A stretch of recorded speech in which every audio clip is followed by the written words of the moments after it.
हाँ जी भाई, फिर एक बार हमारे YouTube channel fire and safety by Ankita Chaudhary में आपका हार्दिक स्वागत और अभिनंदन है। उम्मीद करूंगी सभी कुशल मंगल होंगे, मस्त होंगे, स्वस्थ होंगे और बढ़िया तैयारी चल रही होगी। आज की भाई क्लास के अंदर अपन पढ़ेंगे जिला दर्शन चूरू के अंदर। अपन क्या है कि अभी तक अपन ने झुंझुनू पढ़ लिया है और सीकर पढ़ लिया है। जो शेखावाटी एरिया आता है उसमें अपन अभी थोड़ा चूरू के बारे में भी देख लेते हैं कि चूरू की स्थिति क्या है, इसका विस्तार क्या है, इसके भौतिक परिचय से संबंधित है, या चूरू के अंदर अर्थव्यवस्था कैसी है, कृषि कैसी है, सिंचाई व्यवस्था होती है कि नहीं होती है, यहाँ पे अपने खेती होती है नहीं होती है। सर एक बार मार्केट में थोड़ी सी साइड डाल देना प्लीज, रिक्वेस्ट है।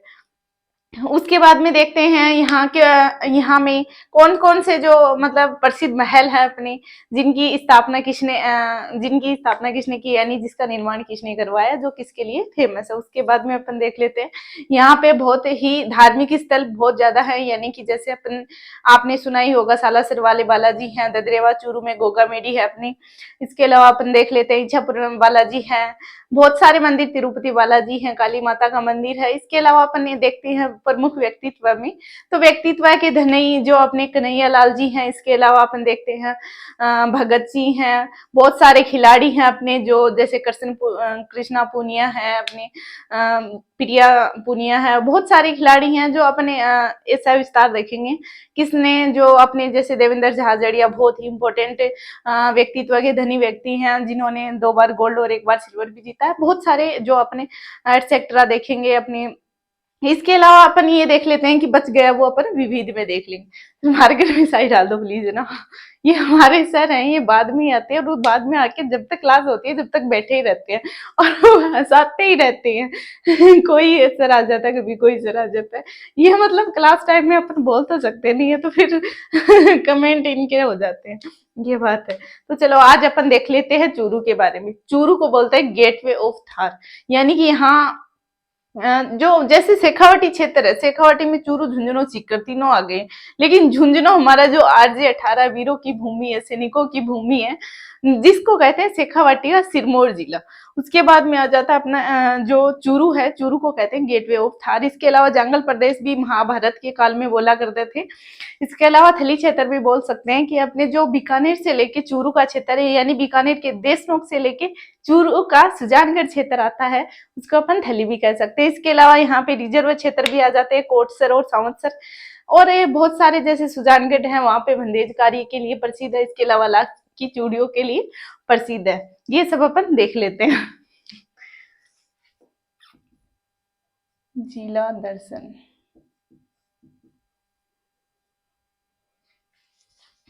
पहले ही हैंड राइटिंग थोड़ी सी खराब चल रही है, क्या बात है।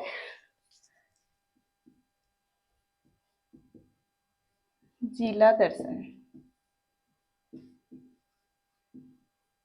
चूरू RJ-10।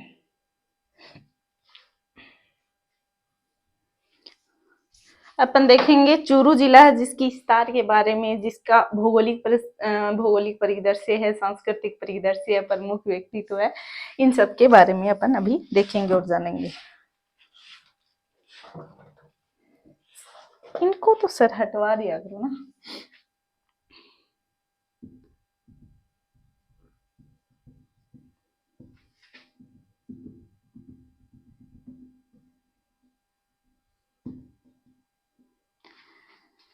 ये अपनी हो गया इधर शेखावाटी क्षेत्र,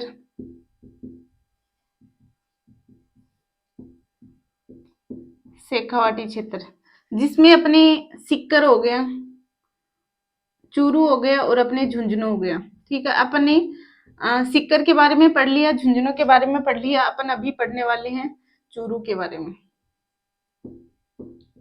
चूरू को बोलते हैं gateway of Thar, gateway of Thar. Churu के शुभंकर की, अरे यार क्यों आ रहे हो यार नीचे तुम लोग, क्या हो गया तुम लोगों को, थोड़ा उधर खिसक जाओ। गेटवे ऑफ थार, चूरू का शुभंकर की बात करें, काला हिरण। और ये काला हिरण कहाँ पाया जाता है, ये पाया जाता है अपनी ताल छापर अभ्यारण्य में। इसके अलावा वर्षा देखें तो वही वर्षा रहती है अपनी 25 से 50 सेंटीमीटर लगभग, जिसमें अपन जलवायु की बात करें तो जलवायु 25-50 सेमी समवर्षा रेखा में लगभग अपनी अर्ध शुष्क जैसी जलवायु देखने को मिलती है। शायद डाल दिया। Thank you sir, thank you. इसके अलावा अपन देखें जलवायु अर्ध शुष्क और यहाँ की वर्षा रेखा आ जाती है 25 से 50 सेमी। इसके बाद में बात करें वनस्पति की तो वनस्पति आ जाती है अपनी मरुद्भिद वनस्पति, जिसको अपन जीरोफाइट्स भी बोलते हैं। जीरोफाइट्स या मरुद्भिद वनस्पति बोल सकते हैं। इसके अलावा अपन यहाँ देखें तो यहाँ पे कोई नदी नहीं है, नदी विहीन जिला। तो भाई नदी नहीं है तो जरूरी नहीं है, यहाँ पे नदी नहीं है तो झील भी नहीं होंगी। झीलें कौन सी है यहाँ पे? झील देखें तो अपन सुजानगढ़ झील, पणिहारी झील, इसके अलावा ताल छापर झीलें जो अपने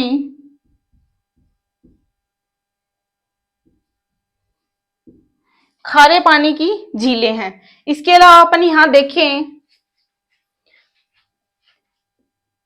कि यहाँ पे नदी है, नदी विहीन जिला है, नदी नहीं है तो यहाँ पे सर्वाधिक सबसे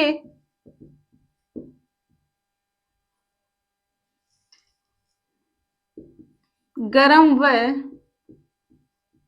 सबसे ठंडा जिला।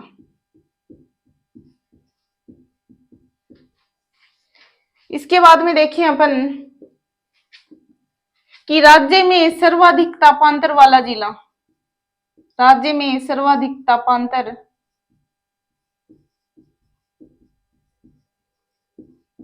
वाला जिला। रिजर्व क्षेत्र की बात करें तो कोटसर व सांवत्सर क्षेत्र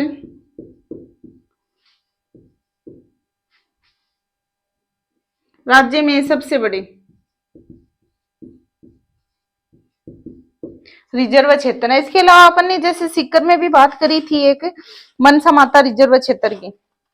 इसके अलावा अपन बात करते हैं यहाँ पे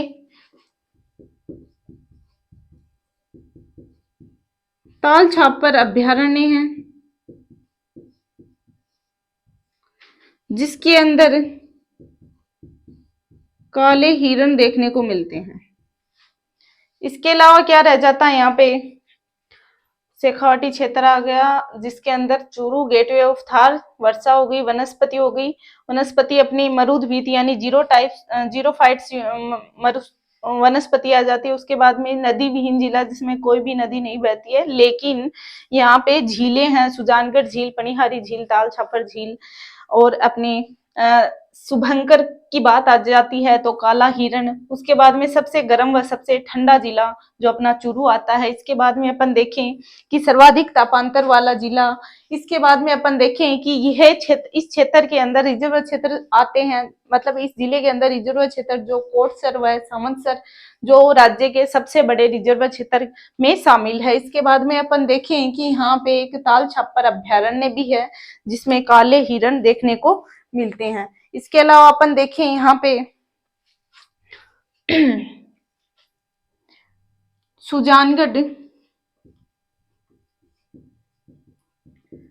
सुजानगढ़ क्षेत्र जो बंदेज के लिए प्रसिद्ध है,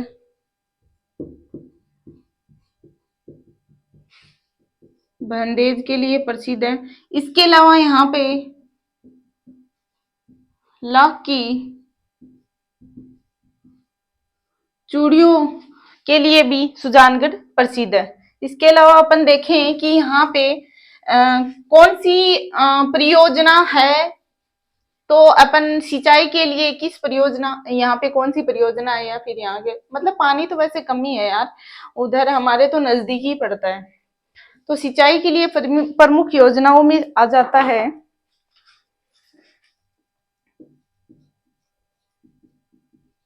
कुंभाराम लिफ्ट परियोजना या योजना की बात है,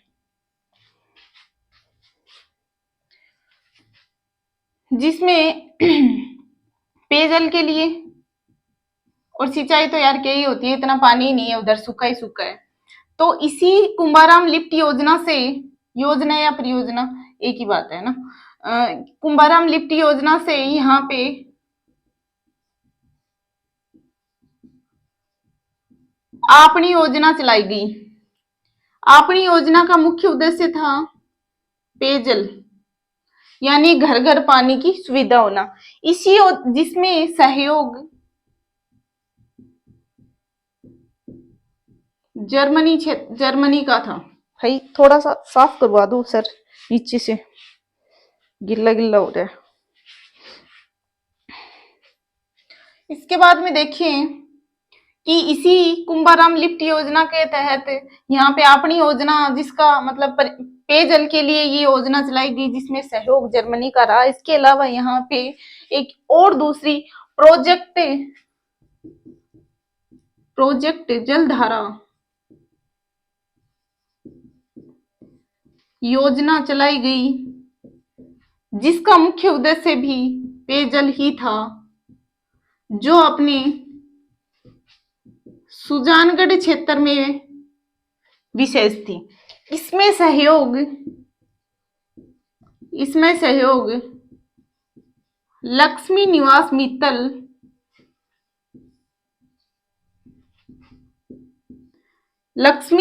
मित्तल का था, जिनको अपन बोलते हैं स्टील किंग, जिनको हाल ही में 2022 में इनको राजस्थानी अवार्ड, राजस्थान भाषा का अवार्ड दिया गया। इसके अलावा अपन देखें यहाँ पे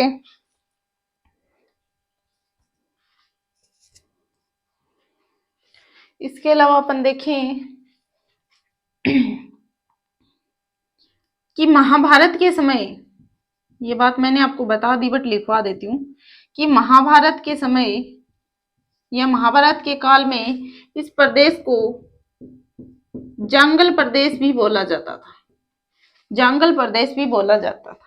इस क्षेत्र को थली प्रदेश भी कहते हैं। अपने बीकानेर से लेके, बीकानेर यानी देशनोक, पूरे हाथ है ना, ब्लैक ब्लैक हो गया, ऐसे क्या साइड डाली है, बाहर चारों तरफ बिखरी हुई है। देशनोक से सुजानगढ़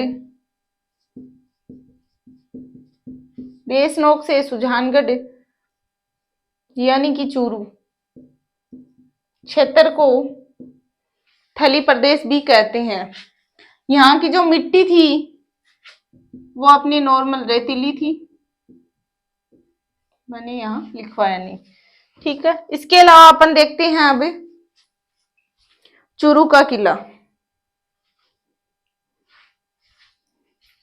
और रियासत का आपको पता ही है, रियासत देखें तो ये अपनी बीकानेर रियासत में आता है।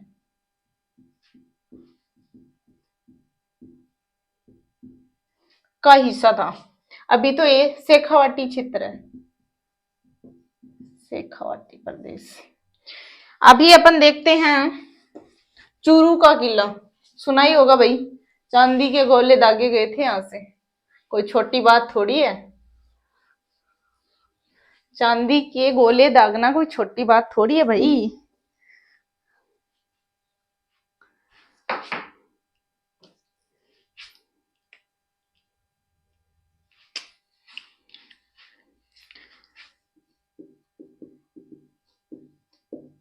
सांस्कृतिक परिदृश्य,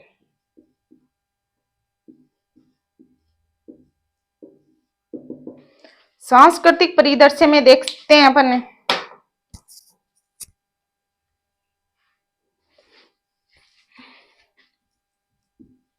चूरू का किला। क्या हुआ सर? भाई कोई क्लास नहीं चल रही है क्या अभी फिलहाल? सब लोग हमारी क्लास में, मतलब सब लोग हमारी क्लास पढ़ने के लिए आ जाते हैं। चूरू का किला। कोई बात नहीं। चूरू के किले का निर्माण सन 39, 1739 बोल सकते हैं ना, में ठाकुर खुशहाल सिंह ने करवाया था।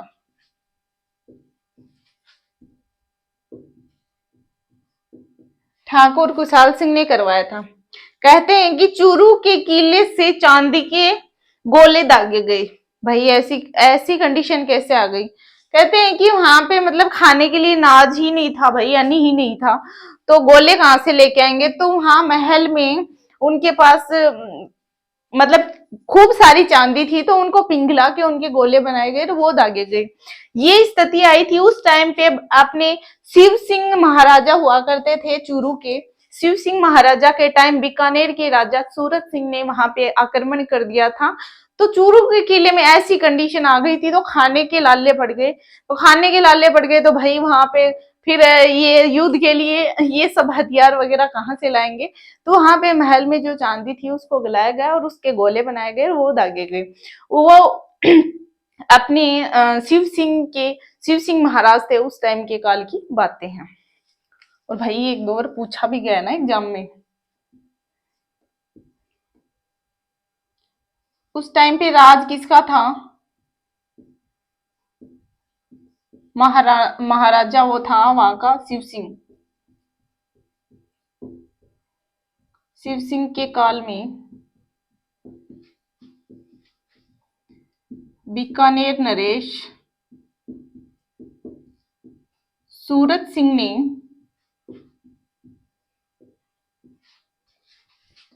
चूरू के किले पर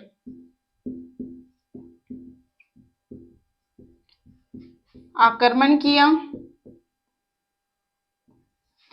उस टाइम पे खाने के लाले पड़ रहे थे, खाना ही नहीं था, तो वहां पे युद्ध लड़ने के लिए कुछ हथियार नहीं थे, तो वहां पे चांदी को पिघला कर गोले बनाए गए और चांदी के गोले वहां से दागे गए। युद्ध में चांदी के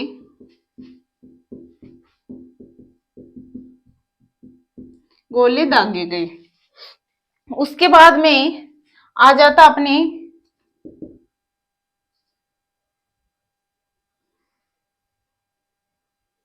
बादेश्वर का किला, सॉरी बीनादेश्वर का किला। यार ये नाम थोड़े ना टपटे नहीं हो जाते हैं एकदम से दिमाग में ऐसे? बीनादेश्वर का किला।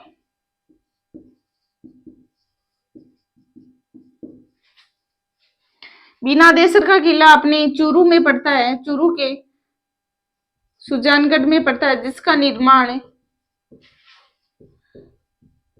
राव दुल्हे राय या दुल्हे राज ने करवाया। इसके अलावा यहाँ का कुछ आता नहीं। उसके अलावा अपन देखते हैं यहाँ पे धर्म स्तूप है। हो गया भाई, हाँ ठीक है। इसके बाद में धर्म स्तूप देखते हैं, जिसको बोलते हैं सर्व सम्मा धर्म स्तूप, समापन भी बोल सकते हैं, सर्व समाज समापन धर्म स्तूप। यानी यहाँ पे जो भी धर्म है उससे संबंधित, मतलब कोई भी क्या बोलते हैं उसको, भेदभाव नहीं किया जाता है ना। भेदभाव नहीं किया जाता, सभी धर्मों को एक समान माना जाता है। यहाँ पे 26 जनवरी 1930 को तिरंगा फहराया गया था। तिरंगा फहराया गया चंद्रमल वेद जी के द्वारा। 26 जनवरी 1930 को तिरंगा फहराया गया चंद्रमल जी। अरे यार क्या क्या रख रखा है यार नीचे, मतलब जगह को थोड़ा सा खाली कर दिया करो यार, गिर जाएंगे, पड़ जाएंगे, हाड़ टूट जाएगी। इसके अलावा अपन देखें यहाँ पे बहुत सारी हवेलियां आ जाती है। हवेलियों में सबसे ज्यादा अपनी सुराणा की हवेली, सुराणा की हवेली ये अपने चूरू में पड़ती है। यहाँ पे ये अपने 6 मंजिला इमारत है। 6 मंजिला इमारत कहते हैं यहाँ पे 1100 खिड़की और दरवाजे हैं। मतलब सुराणा की हवेली, इसकी कलाकृति देखिए आप, क्या यूनिक कलाकृति है रियल में। मतलब हमारे शेखावाटी क्षेत्र में हवेलियों की कोई कमी है ही नहीं। हवेलियां इतनी खतरनाक खतरनाक हवेली हैं और उनमें कलाकृति, वाह वाह वाह, क्या कहें। भित्ति चित्रण इतना शानदार जानदार भित्ति चित्रण किया गया है। ऊपर भाई मैंने एक अभी बता देती हूँ, भालेरी गांव, भालेरी गांव जो बरखान स्तूप के लिए जाना जाता है। जैसे अपने सीकर में स्तूप, बलेखना गांव में, और अपने जैसे झुंझुनों में, मंडावा में, तो अपने चूरू में भालेरी गांव में बरखान स्तूप देखने को मिलते हैं। तो सुराना की हवेली, वाह क्या बात है। मतलब देखने के लिए हवेलियां इतनी खतरनाक है, वहां की कलाकृतियां अपने आप में यूनिक कलाकृतियां, वहां पे इतना शानदार भित्ति चित्रण देखने के लिए मिलता है, मतलब क्या ही कहें। जो अपने यहाँ पे बहुत सारी शूटिंगें वगैरह भी होती हैं, अपने जैसे झुंझुनों में होती हैं, इधर अपने मंडा वगैरह साइड में होती हैं, इधर अपने सीकर में देखें, इधर अपने चूरू में देखें, क्या हवेलियां, क्या उनकी कलाकृतियां वास्तव में देखने योग्य गजब है ना। मैं तो कहती हूँ मतलब दुनिया का 7वां अजूबा हमारे शेखावाटी क्षेत्र में ही है। सुराणा की हवेली 6 मंजिली है, जिसमें कहते हैं कि 1100 खिड़कियां व दरवाजे। इसके अलावा अपन देखें कृष्ण गोयनका की हवेली,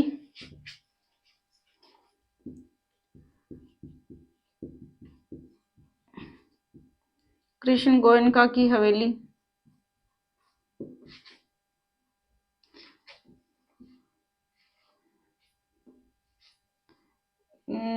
उसको क्या बोलते हैं यार, नाम दिमाग से मिस हो रहा है, चलो छोड़ देते हैं उसको। मंत्रियों की हवेली,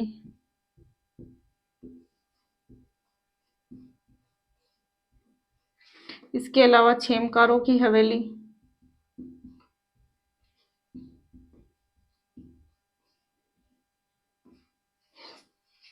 इसके अलावा अपन देखें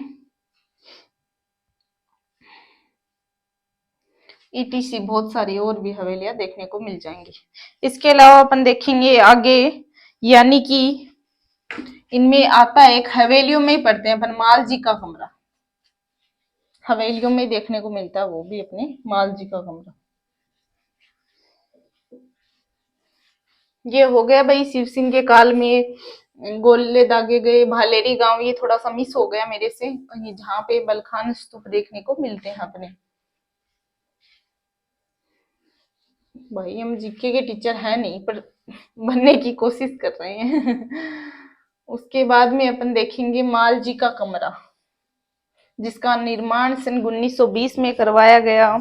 माल जी नामक व्यक्ति ने करवाए गए, जहाँ पे फ्रांस जैसी कलाकृति देखने को मिलती है। और इस माल जी के कमरे में संगीत महफिल प्रसिद्ध है। तो कहते हैं कि संगीत महफिल, माल जी का कमरा, ये एक हवेली टाइप में है, कोई कमरा नहीं है, पूरी हवेली है, यहाँ का प्रसिद्ध है। उसके बाद में अपन देखने वाले हैं धार्मिक स्थल, जिसमें जैसे गोगा जी है, जिनका जन्म स्थान देवा है वगैरह, सावा गुरुद्वारा है, इसके अलावा इच्छापुरन बालाजी है, सालासर बालाजी है, तिरुपति बालाजी है, इसके अलावा कालिका मंदिर है। ये सब अपन देखने वाले। इसके बाद में अपन प्रमुख व्यक्तित्व देखेंगे, कुछ भी देखेंगे, बाद में क्लास खत्म करेंगे। मालजी का कमरा,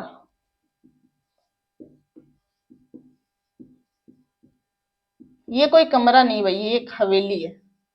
हवेली है जिसका निर्माण 1930 में, नहीं 1920 में माल जी ने करवाया।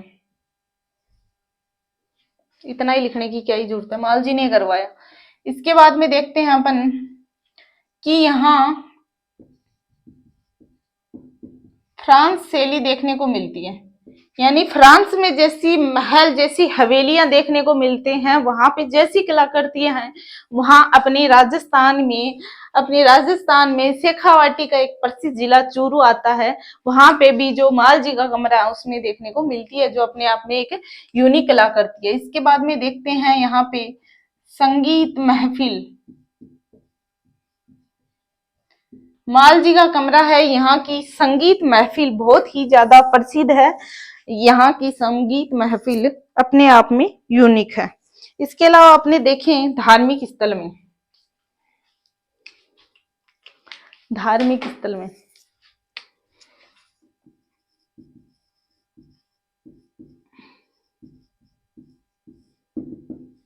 धार्मिक स्थल में अपन देखें तो सबसे पहले देखते हैं अपन ददरेवा।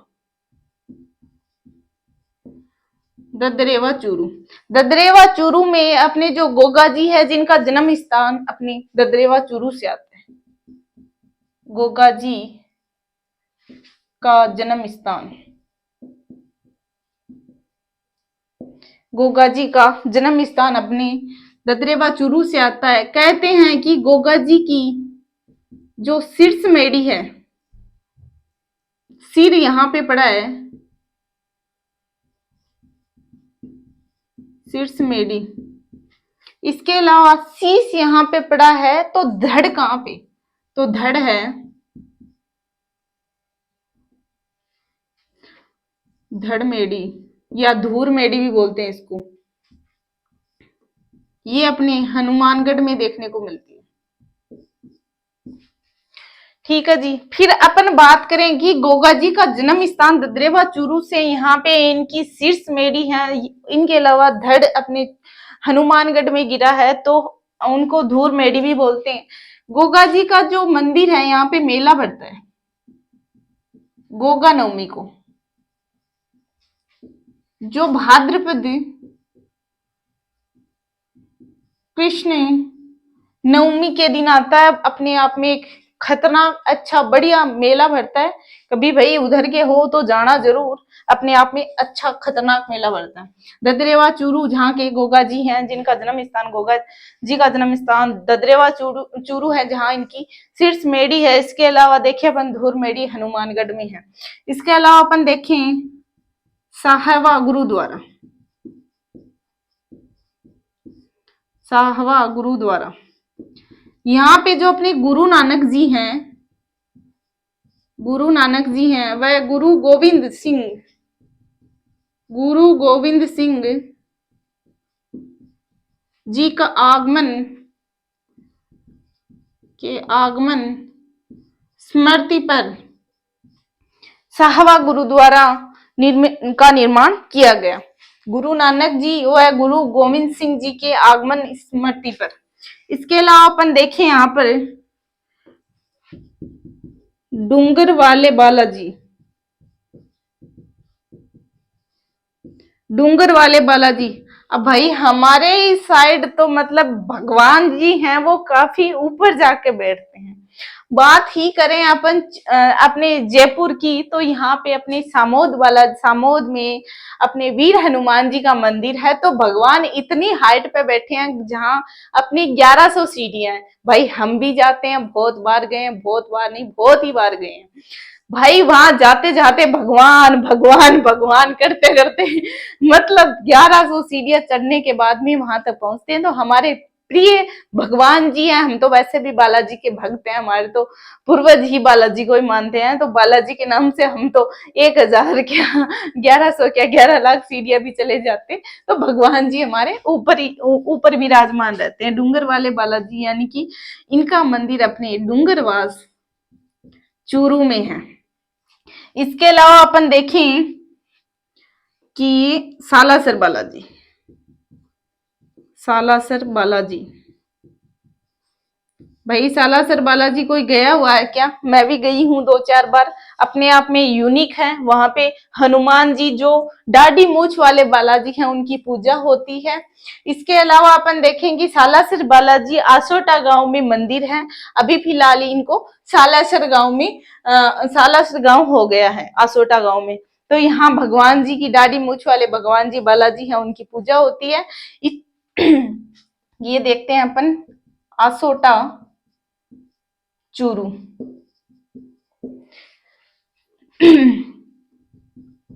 दाढ़ी मूछ वाले बालाजी की पूजा। इसके अलावा देखिए अपन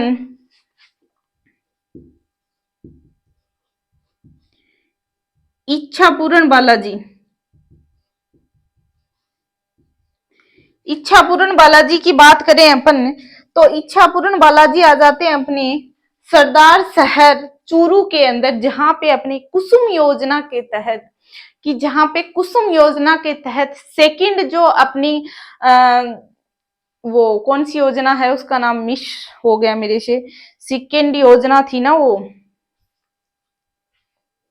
पावर, यार दिमाग से मतलब मिस ही हो गया, इसको एक बार छोड़ देते हैं। सरदार शहर बालाजी, जब याद आएगा जब बता दूंगी।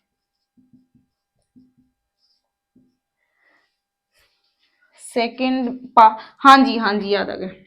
यहाँ पे अपनी कुसुम योजना के तहत, कुसुम योजना के तहत राज्य का सेकंड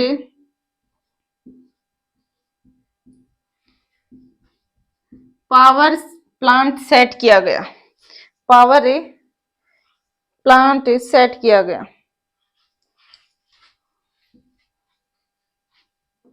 सोलर पावर प्लांट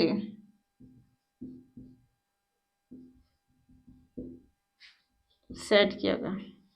भाई मैं भी स्टूडेंट हूँ, कभी कभी मेरे याद नहीं रहता, भूल जाती हूँ। इसके बाद में देखते हैं अपन तिरुपति, ऊपर ही लिख देती हूँ ना, तिरुपति बालाजी। तिरुपति बालाजी जो अपने आते हैं सुजानगढ़, जिसके मंदिर का निर्माण उद्घाटन के समय अपने भैरव सिंह जी शेखावत आए थे। सन 1994 की बातें हैं, जिनको अपन बाबो साहब भी कहते हैं, जो गैर कांग्रेसी उप सीएम रहे हैं। इसके अलावा वो उपराष्ट्रपति के पद पर भी रह चुके हैं।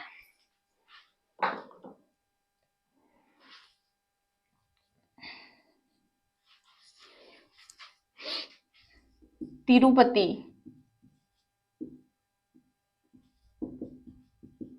बालाजी मंदिर जो अपने पड़ता है सुजानगढ़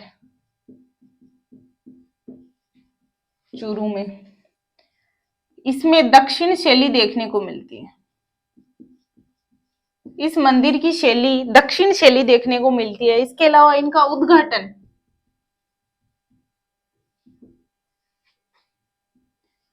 1994 में भैरव सिंह शेखावत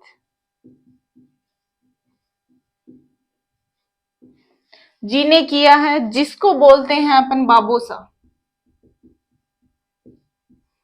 जिसको बोलते हैं बाबोसा, जो फर्स्ट गैर कांग्रेसी उप सीएम रह चुके हैं। इसके अलावा देखें कि ये उपराष्ट्रपति के पद पर भी रह चुके हैं।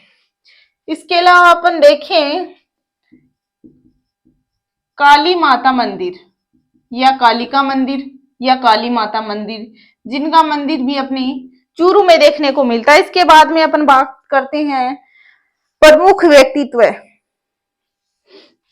प्रमुख व्यक्तित्व की बात करते हैं। ब्लैक ही ले लेती हूँ मैं ना, ब्लू ठीक नहीं है थोड़ा। प्रमुख व्यक्तित्व की बात करते हैं, जिसमें मैंने आपको बताया है। देखते हैं कन्हैया लाल सेठिया, जिनका संबंध अपने सुजानगढ़ चूरू से आता है। प्रमुख व्यक्तित्व कन्हैया लाल सेठिया, कन्हैया लाल सेठिया जी, जिनका संबंध आता है अपनी सुजानगढ़ चूरू से। सुजानगढ़ चूरू, जिनको राजस्थानी भाषा का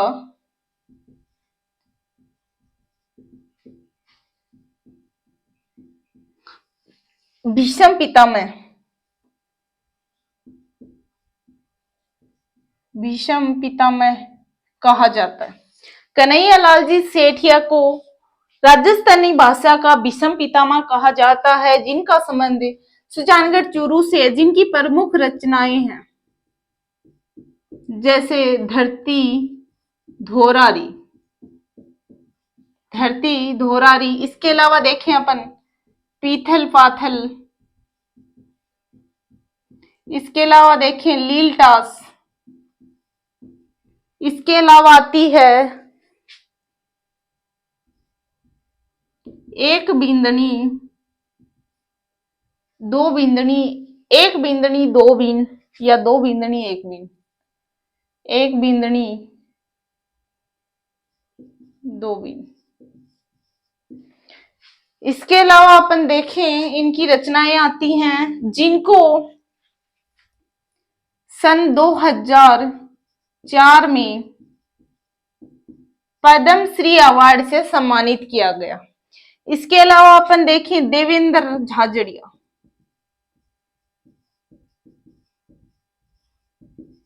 देवेंद्र झाझड़िया जिनका संबंध आता है अपने चूरू जिले से, जिन्होंने जो अपने भाला फेंक के खिलाड़ी हैं,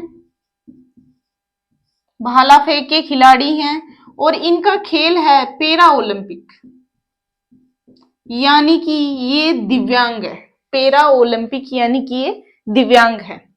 इसके साथ में देवेंद्र झाझड़िया ने 2004 प्लस 2004 में 16 के बाद 2004-2016 में इन्होंने गोल्ड जीता है। इसके अलावा 2020 में टोक्यो ओलंपिक में इन्होंने सिल्वर मेडल को अपने नाम किया है।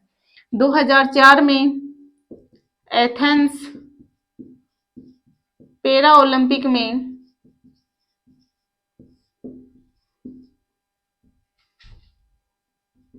Gold, 2016 Rio de Janeiro para Olympic में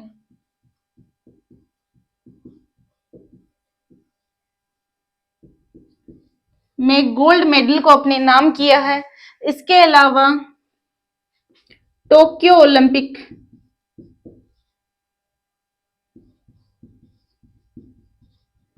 टोक्यो पैरा ओलंपिक में इन्होंने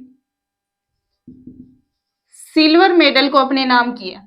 तो इन्होंने 2 गोल्ड प्लस 1 सिल्वर मेडल को अपने नाम किया है। इसके साथ ही देखें कि सन 2004 में इनको अर्जुन अवार्ड से सम्मानित किया गया। इसके अलावा जैसे ही इन्होंने 2016 में Rio de Janeiro para Olympic में गोल्ड मेडल जीता, तो 2017 ईस्वी में इनको मेजर ध्यानचंद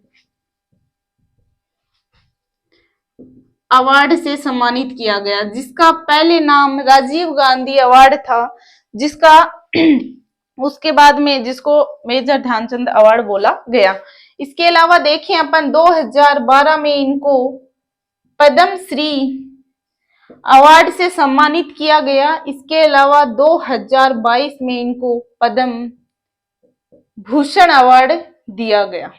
ये अपने देवेंद्र जी झाझड़िया जो अपने चूरू जिले से बिलोंग करते हैं, जिनका संबंध भाला फेंक खिलाड़ी से, जो एक पैरा ओलंपिक खेल में अपना अहम भूमिका निभाते हैं, जिन्होंने 2004 के एथेंस ओलंपिक में गोल्ड मेडल और 2016 के Rio de Janeiro para Olympic में इन्होंने गोल्ड मेडल को अपने नाम किया। इसके अलावा टोक्यो ओलंपिक्स में सिल्वर मेडल को अपने नाम किया। 2004 में इनको अर्जुन अवार्ड, 2017 में इनको मेजर ध्यानचंद अवार्ड, 2012 में इनको पद्मश्री अवार्ड और 2022 में इनको पद्म भूषण अवार्ड दिया गया। उसके बाद में अपन देखते हैं भगत व्यास, जिनका संबंध आ जाता है अपने भगत, भाई इनकी कैटेगरी और बता देती हूँ। कैटेगरी F46 से है। भगत जी व्यास, जिनका संबंध आ जाता है, जिनकी एक प्रमुख रचना है ए मालिक, ए मालिक तेरे बंदे हम, ये इनकी प्रमुख रचना है। इसके अलावा अपन बात करें देवेंद्र झाझड़िया हो गया। इसके अलावा बात करें अपन खेमचंद प्रकाश। खेमचंद प्रकाश जो अपनी लता मंगेशकर जी के गुरु थे। इसके अलावा अपन बात करें कि बजरंग हनुमान प्रसाद, हनुमान प्रसाद पोदार, जिनका संबंध आ जाता है गीता प्रेस गोरखपुर, गीता प्रेस गोरखपुर के संस्थापक। इसके अलावा अपन बात करें गौरव शर्मा, ऊपर ही लिख देती हूँ ना,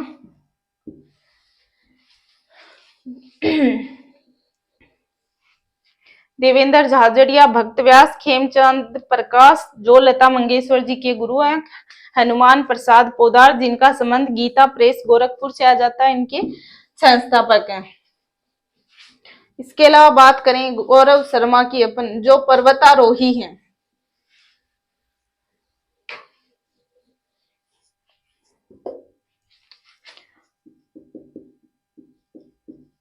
गौरव शर्मा, इनका संबंध आ जाता है पर्वतारोही से जिन्होंने हाल ही में माउंट एवरेस्ट की चढ़ाई की है, कि किलिमंजारो चोटी की चढ़ाई की है। इसके अलावा अपन देखते हैं कृष्णा पूनिया। कृष्णा पूनिया आ जाती है जिसका संबंध अपन देखते हैं डिस्कस थ्रो से है। कृष्णा पूनिया जिसका संबंध डिस्कस थ्रो से है, जिन्होंने सन 2010 में Delhi Commonwealth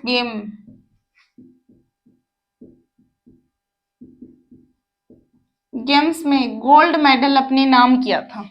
Delhi Commonwealth games में गोल्ड मेडल अपने नाम किया था। इसके अलावा देखें कि 2010 में इनको अर्जुन अवार्ड दिया गया और सन 2010 में इनको अर्जुन अवार्ड दिया गया। कृष्णा पूनिया डिस्कस थ्रो से संबंधित है। 2010 में कॉमनवेल्थ गेमों में गोल्ड मेडल और 2010 में अर्जुन अवार्ड से सम्मानित किया गया। 2011 में इनको पद्म श्री दिया गया और 2012 में देवेंद्र झाझड़िया उनको भी पद्म श्री दिया गया। 2022 में उनको पद्म भूषण भी दिया गया था। इसके बाद में कृष्ण पूनिया आ जाता है। उसके बाद में आ जाती है अपनी प्रिया पूनिया जिसका संबंध क्रिकेट से जो एक क्रिकेटर है। इसके बाद में आ जाता है अपनी प्रिया पूनिया। इसके बाद में आ जाता है वो एक पूनिया जी और है ना, कृष्णा पूनिया आ जाती है, प्रिया पूनिया आ जाती है। इसके अलावा आ जाते हैं नितेश पूनिया जिनका संबंध हेमर थ्रो से है। इसके अलावा अपन देखें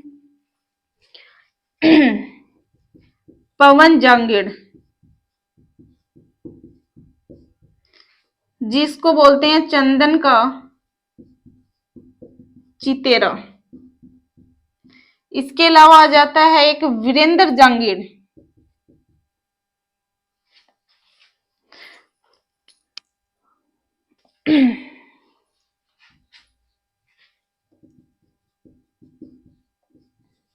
विनोद जांगीड़ जिनका संबंध जो अपने ये अभी हाल ही में जयपुर के अंदर एक प्रतियोगिता हुई थी क्या भाई, याद युद्ध है क्या थारे, राजस्थान राइजिंग के नाम से जिसको जाना जाता है, राइजिंग राजस्थान। हुआ था क्या, ऐसा कोई शो हुआ था क्या भाई जयपुर में? हुआ था भाई जयपुर में, जिसमें पीएम को जो भेंट की गई वो चंदन की तलवार की कलाकृति विनोद जांगिड़ के द्वारा की गई थी।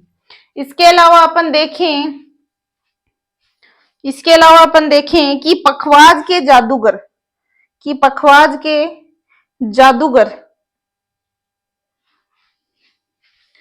पखवाज के जादूगर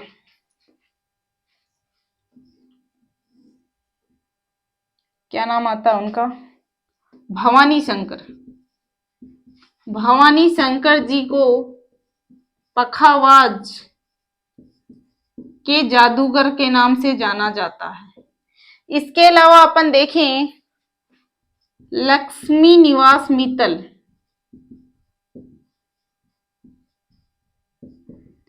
जिनको स्टील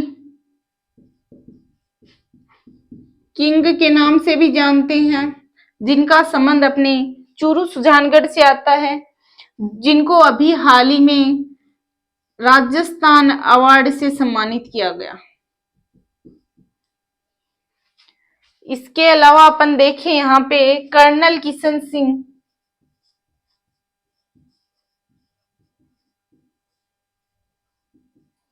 कर्नल किशन सिंह राठौड़, जिनको महावीर चक्र से सम्मानित किया गया। जो फर्स्ट राजस्थानी है जिसको महावीर चक्र से सम्मानित किया गया। इसके अलावा अपन विनोद जांगिड़ हो गया, गौरव शर्मा पर्वतारोही, कृष्णा पूनिया डिस्कस थ्रो 2010 में अवार्ड इनको अर्जुन अवार्ड, 11 में पद्मश्री, प्रिया पूनिया क्रिकेटर हैं, नितेश पूनिया जो हैमर थ्रो से संबंध रखते हैं जिनका संबंध चूरू से आता है, पवन जांगिड़ जिसको चंदन का चितोरा कहते हैं। इसके अलावा विनोद जांगिड़ जिसने हाल ही में जो राइजिंग राजस्थान जयपुर में हुआ है, जो पीएम को एक तलवार, चंदन की तलवार भेंट की गई, उसके जो प्रमुख कलाकार विनोद जांगिड़ जी हैं, कर्नल किशन सिंह जी राठौड़ जिनको महावीर चक्र से सम्मानित किया गया, जो फर्स्ट राजस्थानी हैं। ये छोटा सा चूरू जिला दर्शन था जिसमें अपन ने राजस्थान की स्थिति, विशाल भौगोलिक स्थिति, यहाँ की जो धार्मिक परिदृश्य है और यहाँ का प्रमुख व्यक्तित्व है, मंदिर है, मेले है, जो भी यहाँ पे था हमने मोटा माटी पढ़ लिया। उम्मीद करती हूँ आप लोगों की समझ में आया होगा। एक बार क्लास को शेयर जरूर कर देना, एक बार एक छोटा सा कमेंट जरूर कर देना, कहीं गलतियां हैं तो आप बता देना, क्योंकि गलतियां इंसान से होती हैं भाई, जाहिर सी हम भी इंसान है ना। तो कहीं गलती है तो बता देना, मैंने अपना बेस्ट देने की कोशिश की है, फिर भी गलती हो तो बता देना। वीडियो को एक बार शेयर कर देना। जब तक जय हिंद जय भारत, मिलते हैं नेक्स्ट।